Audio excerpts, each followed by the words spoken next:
말도 잘 못하고 입술을 크게 열어서 얘기하지 못하지만 다 사랑과 축복이 있는 거죠? 네.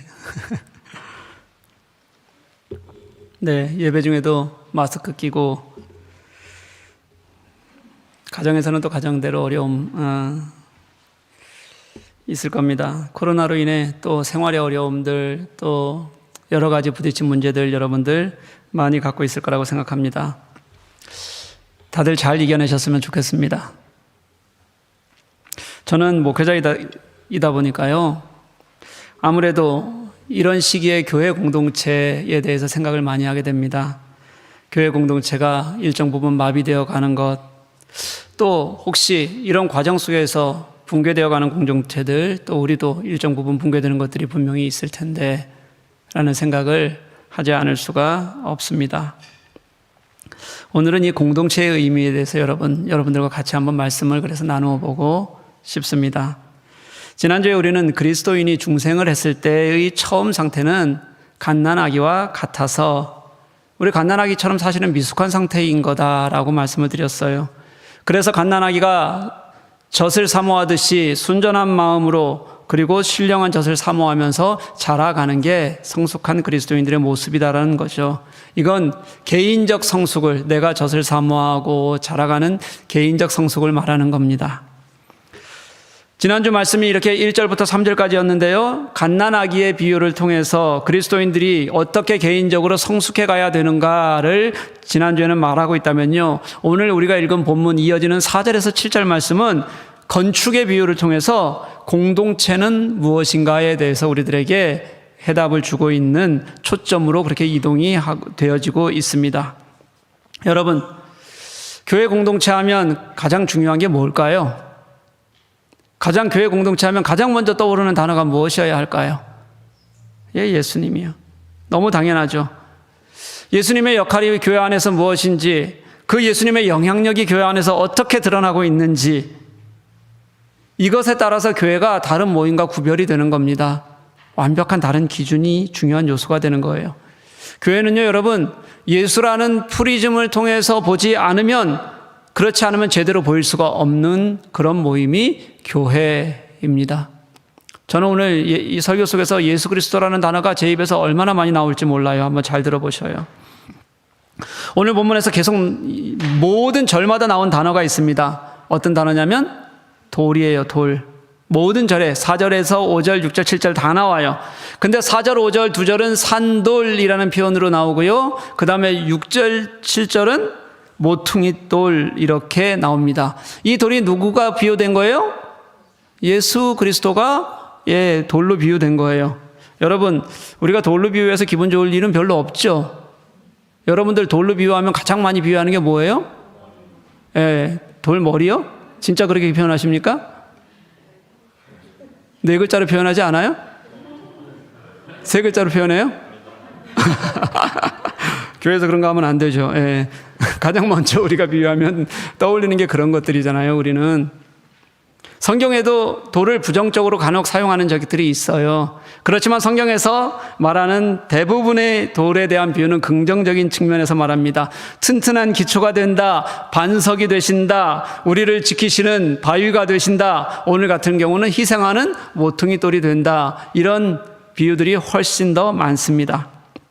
오늘 베드로는 이 예수님을 돌로 비유하는 겁니다. 이 돌의 비유는 그냥 본인이 직접 한 건 아니에요. 구약에서 가지고 왔는데요, 구체적으로 구약에서는 이게 어떤 말씀으로 써 있는가는 우리가 뒤에서 다시 한번 좀 볼 거고요, 오늘 인용된 이 두 구약에서의 비유를 가지고 구약에서는 모퉁이 돌이라는 표현을 썼는데요, 이 베드로는 모퉁이 돌이라는 그 내용은, 용도는, 건축의 용도는 그대로 써요. 그러면서 또다시 실제적으로 그럼 이게 어떤 영향력이 있는 것인가를 표현하고 강조하고 싶어 하는데, 그게 뭐냐면 산돌, 살아있는 돌이라는 표현으로 사용을 하는 겁니다.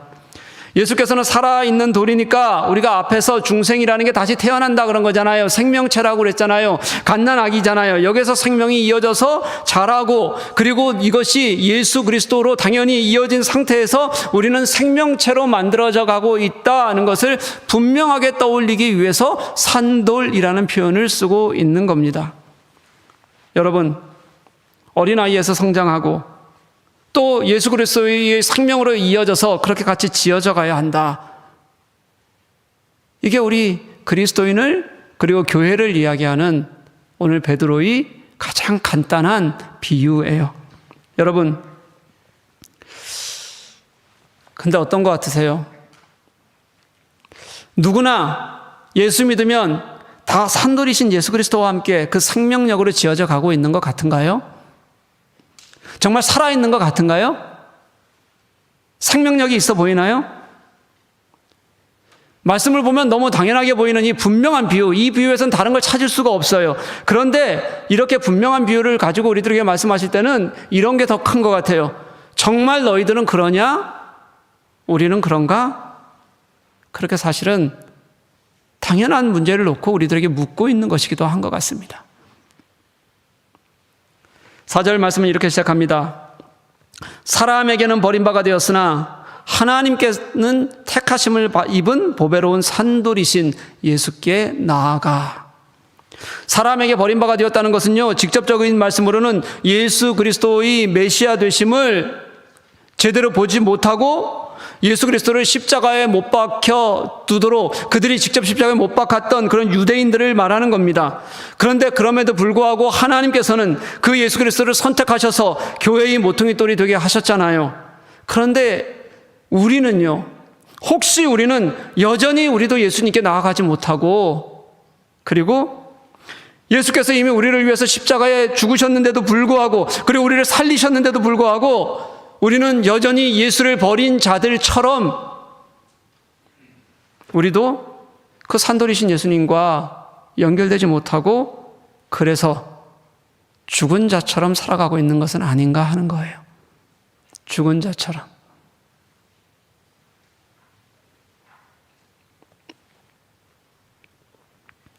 사랑하는 여러분, 저는 진짜 살아계신 예수님과 함께 생명력 있게 맺어지고, 그리고 그 맺어진 것이 늘 내 삶에서 드러나는 그게 행복한 사람, 그런 사람이 저는 진짜 되고 싶어요. 근데 그게 제가 목회를 하는 한은요, 이게 저 혼자의 문제가 아니라 우리 여기 있는 모든 교우들, 함께 예배하는 모든 교우들이 함께 그렇게 주님과 함께 행복하고 싶다는 생각을 저는 버리지를 못해요. 포기가 안 됩니다. 2000년 전 그때는 버림받으셨지만 이제는 우리 그리스도인 한 사람 한 사람에게서 산돌이 되어서 그렇게 살아계셨으면 그분이 진짜 살아계셨으면 좋겠다는 거예요. 우리가 그 예수님의 관계를 포기하지 말았으면 좋겠고 우리가 그 예수님을 버리지 말았으면 좋겠어요.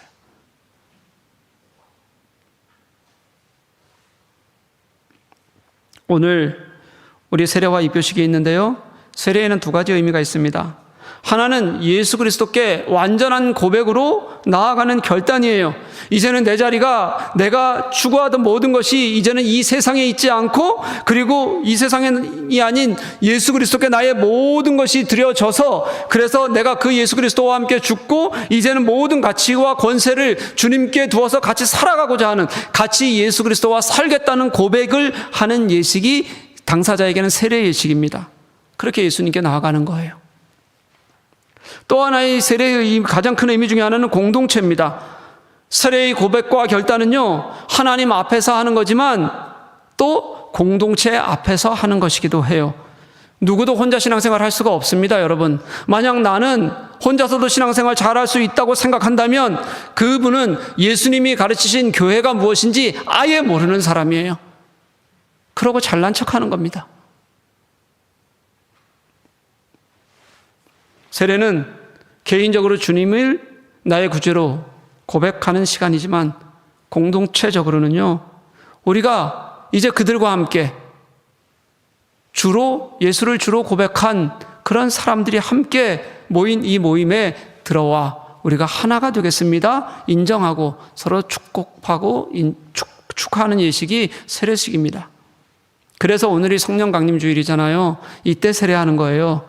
초대교회 때 성령이 내려오셨던 그 오순절 날에요, 그 시간 자체가 완전히 그 성령님이요 하나님의 임재를 모두가 함께 경험하는 시간이었잖아요. 세례 때 그런 은혜가 있기를 원하는 거예요.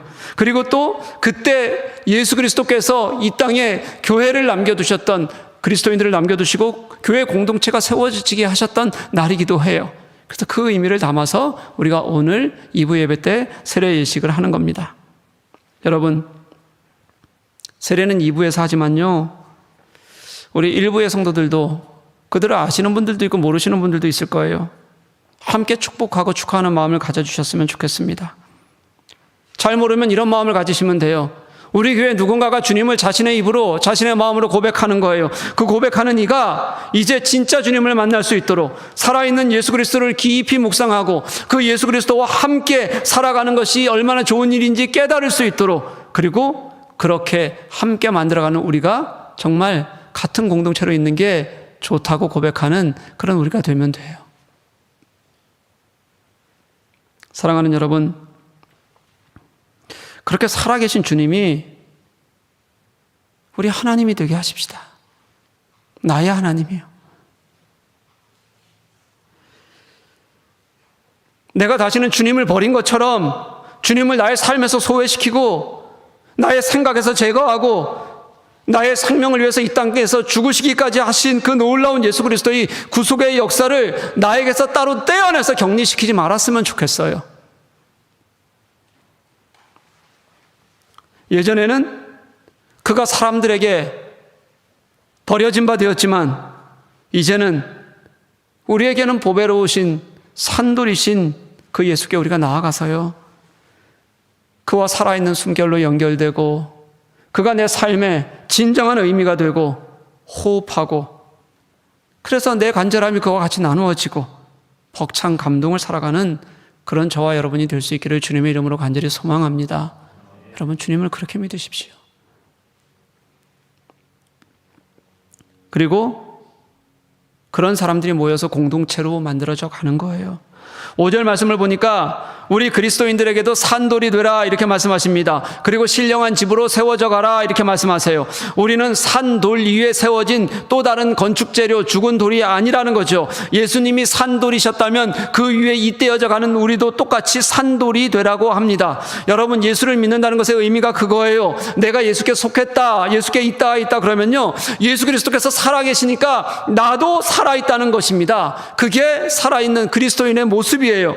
그렇게 생명으로 연결되어 있잖아요. 그러니까 우리가 그분을 닮아가고 그분의 삶과 함께 우리가 동행하는 삶을 살고 있다라는 뜻도 됩니다. 그게 예수 믿는다는 뜻이에요. 그 닮아가는 과정을 오늘 베드로는 건축의 한 장면을 통해서 우리들에게 설명하고 싶어 하는 거예요. 산돌이신 예수님께서 그렇게 같이 지어져 가고 같이 동행하고 같이 만들어져 가고 같이 살아있는 그 우리들을 위해서 뭐가 됐냐면 모퉁이 돌이 되셨다, 그렇게 설명을 합니다. 이 모퉁이 돌은요, 건축물의 벽과 벽을 이어주는 사이를 잇는 기초석이라고 말해요. 이 돌을 통해서 벽과 벽이 이어지는 겁니다. 그래서 세워지는 겁니다. 안정되게 자리를 잡게 돼요. 근데 이 모퉁이 돌은요, 그렇게 돌 자체로는 중요하게 취급받는 돌이 아니에요. 좋은 돌을 사용하는 거, 특별히 좋은 돌을 사용하는 것도 아닙니다. 그런데도 불구하고 그 돌이 거기에 놓여져야지만 집은 어떻게 되냐면 제대로 올라갈 수 있게 되는 거예요. 서로 이어져서 올라가요. 예수님이 그 역할을 하셨어요. 아무런 대우도 받지 못하셨습니다.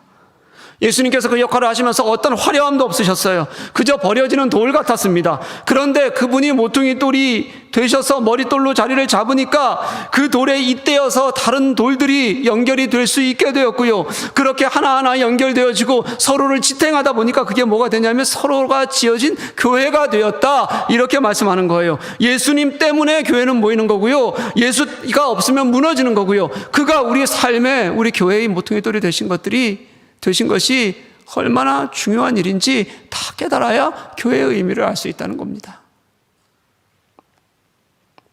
이 모퉁이 돌을 구약에서 어떻게 기록하고 있냐면, 오늘 6절 말씀은 이사야서 28장 16절의 인용인데요, 베드로는 이렇게 인용합니다. 보라, 내가 택한 모퉁이 돌, 보배로운 모퉁이 돌을 시온에 두노니 그를 믿는 자는 부끄러움을 당하지 아니하리라. 또 시편 118편 22절을 7절에 인용하는 겁니다. 건축자들이 버린 그 돌이 모퉁이의 머릿돌이 되고. 여러분, 이 구약의 핵심, 이 인용을 좀 보십시오. 이게 우리 예수 그리스도께서 우리들에게 하셨던 구속사의 전체를 핵심을 보여주는 말처럼 저는 그렇게 보여져요. 예수 그리스도가 누구시고 우리가 그를 어떻게 대우했는지, 그럼에도 그분은 지금 우리에게 어떤 분으로 살아계시는지 우리에게 알려줍니다. 건축자들은요, 우리를 구원하시기 위해 오신 그 예수 그리스도를, 보배로운 분을 버렸지만 그럼에도 불구하고 그분은 우리 속에서 살아계셔서 우리를 구원하시고, 또 친히 모퉁이 돌이 되셔서 우리 한 사람 한 사람이 따로 어딘가 떨어지는 것이 아니라 서로 잇대어 그렇게 세워져 갈 수 있도록 공동체로 우리를 세워가고 계시는 겁니다. 지금도요. 그러니 사랑하는 여러분, 그리스도인은요, 더 이상 개인이 아니에요. 구원을 얻었고 예수께 나아갔다면 그때까지는 개인이 나아온 것 같은데, 이제 그 이후에는 예수를 모퉁이 돌로 하는, 교회로 지어가는 공동체가 그리스도인입니다. 서로 연합해서 만들어가는 새로운 생명체, 이렇게 생각하면 됩니다. 우리가 주님으로 다시 태어나는 중생이 새로운 생명체였다면, 또다시 우리가 모여서 만들어가는 새로운 생명체를 뭐라고 얘기하냐면 교회라고 그렇게 말하는 거예요.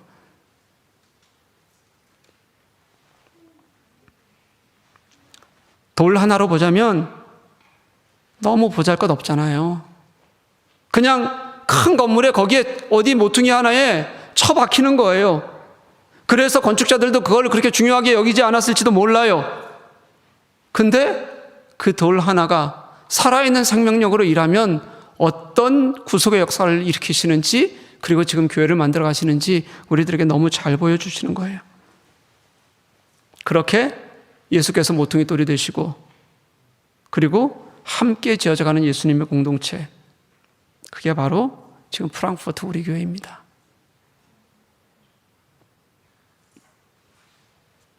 저는 프랑크푸르트 우리 교회가요, 이렇게 주님이 모퉁이 돌 되시는 살아있는 공동체로 좀 세워졌으면 좋겠어요.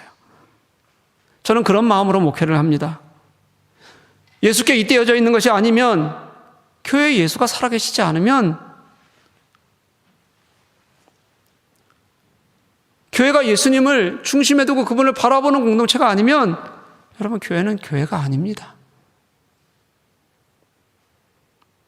교회는 살아있는 생명력이 그래서 있어야 돼요.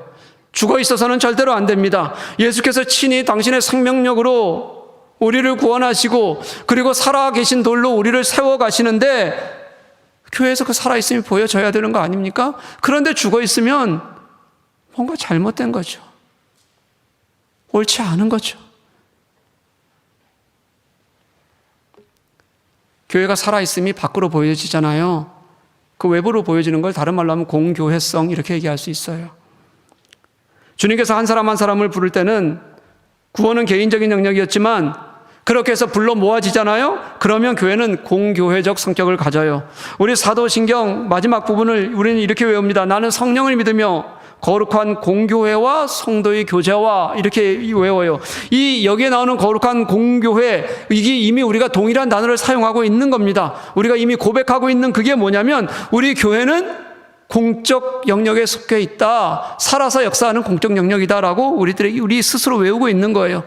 그 공적 영역의 가장 첫 번째를 품자면 그건 복음 전파입니다. 이 땅의 사람들이 예수 그리스도를 통해서 구원받을 수 있도록 애쓰는 겁니다. 그리고 나서 그 다음 단계가 뭐냐면, 이 땅의 사람들이 예수의 이름으로 이롭게 되어져야 돼요. 좋게 되어져야 된다는 겁니다. 그러니 교회가 세워지면요, 그리스도의 이름으로 한쪽에서는 복음이 전파되고, 또 한쪽에서는 그 그리스도의 이름으로 전파되는 복음이 전파되는 곳에 그 동네, 그 마을 사람들이, 그 생명들이 도움을 얻어야 해요. 그게 어떻게 나타날 수 있는가 하면 섬김으로밖에는 나타날 방법이 없어요.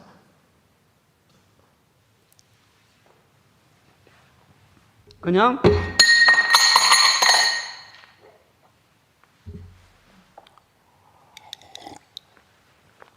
머물러 있는 것으로는요, 불가능한 일이에요. 우리가 돌아오는 주말에 선교 분리개척 컨퍼런스를 하잖아요. 지난주에도 그렇고 지금 계속 제가 고민하고 있어요. 모두가 어렵습니다. 금전적으로 어려운 분도 있고 생활적으로 어려운 분들도 있고 삶 자체가 부딪히는 분들도 있고, 그럴 때 우리가 어깨를 좀 펴고 주위를 좀 살피고 도움의 손길을 내밀 수 있는 곳이 있다면 저는 그게 바로 교회여야 된다고 생각해요. 산돌이신 예수께서 친히 모퉁이 돌이 되어서 지어진 살아있는 교회가, 그 교회가 하나님의 살아계심이 보이지 않으면 그건 말이 안 되는 일입니다. 그래서 제가 우리 어깨를 좀 펴자. 물론 저만 피면 되죠. 저만 말려 있으니까. 뭐 여러분들이 다 펴 있으니까 그것까지는 잘하고 계셔요. 그냥 저만 열심히 피면 돼요. 그리고 주위에 손을 좀 내밀자. 섬김으로, 우리 컨퍼런스 자체가 아니라 좀 섬김으로 준비하는 그런 컨퍼런스가 되자, 그렇게 호소하는 겁니다. 여러분, 슬기로운 의사생활이라고 아세요? 잘 몰라요? 부부의 세계는 보면서 그건 안 봅니까? 하여튼 욕하면서 보는 건 봐도 좋은 건 안 봐요, 우리는. 며칠 전에 시즌 1이 끝났습니다. 워낙 따뜻한 드라마라고 소문이 많이 났어요. 제가 유튜브 클립을 하나 봤는데요. 그 클립 하나에 제가 그게 감동적이니까 돌겠죠? 너무 뭉클한 장면 하나를 봤어요. 근데 별 감동적인 게 아닌데 제가 너무 감동스러웠어요. 한 여자아이가 사고가 나서 간이 찢어졌어요. 싱싱카를 탔는지 제가 정확한 기억이 없습니다. 그 부분은 별로 저에겐 중요하지 않았는데, 간이 찢어지고 이제 출혈이 심해서 수술을 받고 간도 좀 절제하고 그런 것 같아요. 어려운 수술이지만 수술이 잘 끝났어요. 그리고 아이가 이틀 정도 이제 중환자실에서 이렇게 지켜보다가 의사들의 보호를 받으면서 좀 지켜보다가 이제 일반 병실로 이렇게 옮기기 바로 전인데, 그래서 위험한 시간은 다 넘긴 거예요. 아이 엄마가, 의사가 이제 경과를 이렇게 설명하잖아요. 설명하는 것을 듣고 나서 이렇게 묻습니다. 선생님은 언제 주무세요? 제가 3일째 여기 있는데 선생님도 밤마다 아침마다 여기 계시네요. 제가 그 너무 단순한 한마디를 듣는데 가슴이 너무 뭉클하고요. 그 한마디에 눈물이 났어요. 여러분, 생명을 살리고 사람을 돌아보고 아프면 같이 아파보고, 여러분 병원에서만 일어나는 일이 아니잖아요. 교회도 그래야 되는 거 아닙니까? 아니죠. 교회는 더 뛰어넘어야죠. 교회는 60만을 고치는 곳이 아니라 영혼까지, 진짜 생명을 고치는 곳이고, 그 안에서 예수 그리스도께서 우리들에게 주셨던 그 생명을 같이 나누는 곳이잖아요. 그런 예수 그리스도의 마음이 교회에 있어야 되잖아요. 뭐하러 우리가 교회 다닙니까? 나 혼자 구원받자고요. 구원의 영역은 개인에게 있으니까 내가 예수 믿고 구원받자고요. 너무도 이기적인 마음 가지고. 이번에 우리가 컨퍼런스를 준비하면서 어려운 교우와 마을을 섬기는 일, 지금 여러분들이 돕고 계셔요. 어려운 교회를 돕는 일 많이 참여들 하고 계십니다. 마음껏 돕자, 마음을 좀 쓰자, 그렇게 고민하고 있습니다. 여러분, 저 지금 이 나이에 빈털털입니다. 프랑크푸르트 우리 교회 언제 떠날지 모르는데, 떠나면 저는 단 하루도 살 여유가 없는 사람입니다. 아무것도 없습니다. 그런데 저도 여러분 교회 일이고 함께 하자고 하면 마음 쓰고 싶습니다. 여러분, 목사가 여러분들에게 광고하고요, 일방적인 섬김 강요하지 않습니다. 말만 하지도 않아요. 저도 제가 할 수 있는 한 최선을 다합니다. 우리 교회가 10년, 이제 9년 넘었잖아요. 10년째잖아요. 지금까지 아주 여러 번에 걸쳐서 선교군, 구제군, 그런 일을 계속 해왔어요. 그런데 그렇게 특별히 마음 모으자고 했던 일에 여러분들은 선택적으로 할 수 있잖아요. 마음이 가면 하고, 안 가면 안 하고, 마음이 가도 못할 때는 못하고, 또 하고 싶으면 하고, 아예 안 할 수도 있고요. 그런데 여러분, 제가 여러분들에게 그렇게 정말 마음으로 합시다, 그리스도인들의 마음으로 합시다 라고 말하고 저 한 번도 빠진 적 없습니다. 단 한 번도요. 매번 상황은 다르지만 형식적으로 했던 적도 한 번도 없습니다. 제 형편을 넘어서서 하려고 때로는 마음에 감동이 되면 빚내서 하기도 하고요.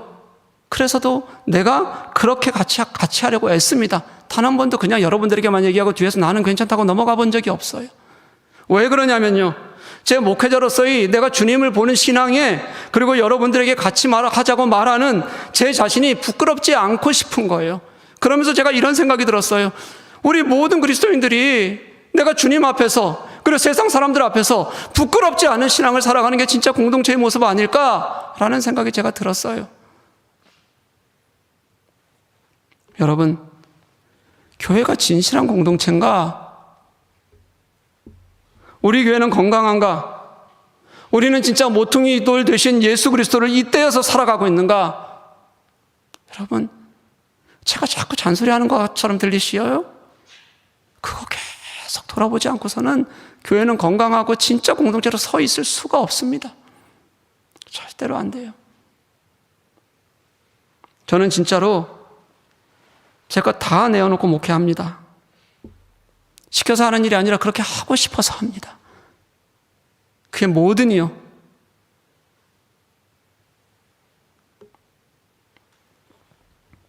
그런데 하나님이 기뻐하시지 않는 일, 하나님이 우리를 보고 그래 너와 같이 생명력 있게 나아가자고 말씀하시지 않는, 아무리 해도 안 되는 것에 그렇게 매달리고 싶지는 않아요.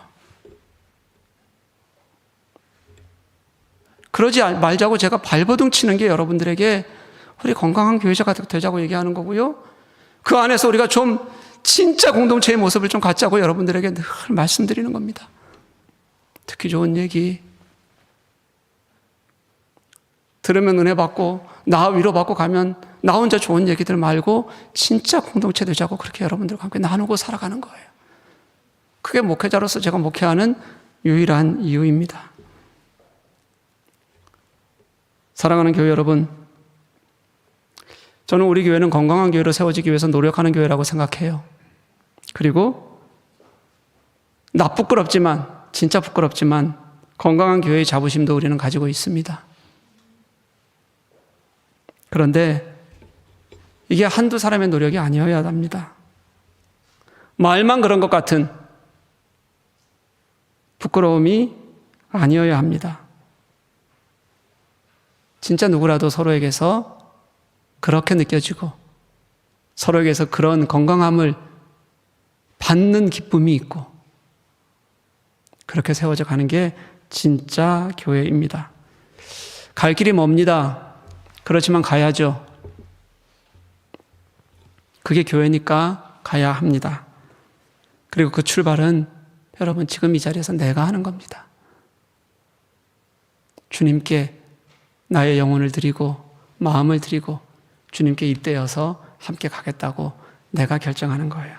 그렇게 우리 잘 섬기고 마음 다하고 이번 우리 5일에서 7일까지 있는 선교 우리 분리개척 컨퍼런스에서는 그래서 우리가 서로를 향한 기쁨과 감사와 뿌듯함으로 그렇게 한번 같이 잘 진행할 수 있었으면 좋겠습니다. 우리 함께 찬양하실게요.